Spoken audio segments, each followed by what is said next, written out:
Welcome to Monique Jordan's channel. Please like, share, and or subscribe for more videos. Oh, and leave us a comment if you like what you see. Much love.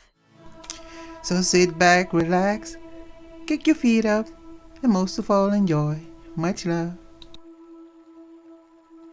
Amy Duny, 17th century. A Connecticut nanny accused of cursing the infant under her care. Amy Duny was an old woman who worked for a woman named Dorothy Dunt, taking care of her infant child.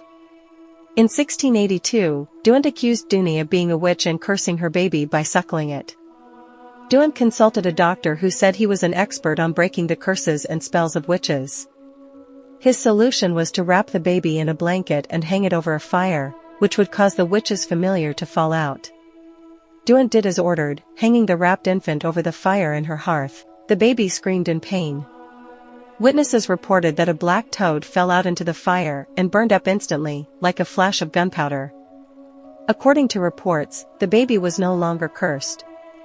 No record exists of the fate of Duny Dietrich Flade, 1589. Probably the highest-ranking victim of any witch hunt in European history, Flade was a prominent citizen of Trier, an archbishopric and also at that time an independent electoral principality of the German Empire. He was selected by the Prince-Archbishop to oppose the spread of Protestantism in the region, and he became head of the secular courts.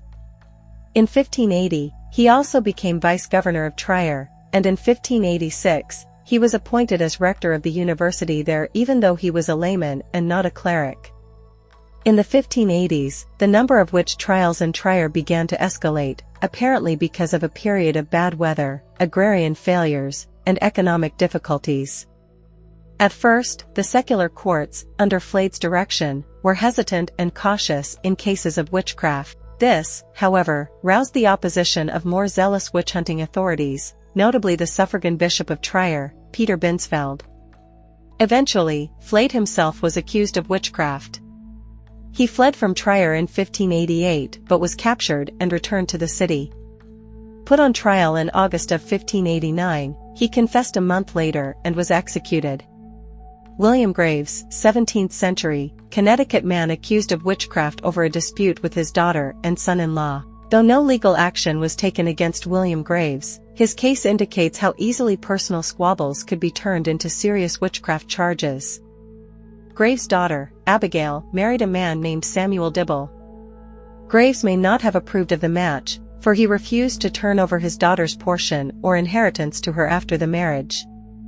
Angry, Dibble got an attachment against Graves. Graves responded by telling Dibble that he would repent this attachment for as long as he lived. It sounded like a curse to Dibble. Graves also made angry remarks to Abigail, to the point where she and her husband were in fear that somehow Graves would harm them. Abigail became pregnant and went into what became a difficult labor in February 1666. She reportedly experienced fits. Witnesses said that Graves told his daughter to prepare to meet the Lord. Graves claimed that his daughter looked so bad that he thought she was going to die. After much suffering on the part of Abigail, the baby was finally delivered, but Abigail continued to have fits, and others feared for her life. Her tongue was black and protruding, and her eyes bulged. Graves reportedly remarked that Abigail would die and he would be hanged for her death. The same month as the childbirth, Graves was brought to a hearing on charges of witchcraft. No legal action was taken.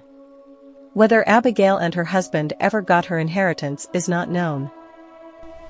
Thanks for watching this video. I hope you come back soon. So till the next time, much love.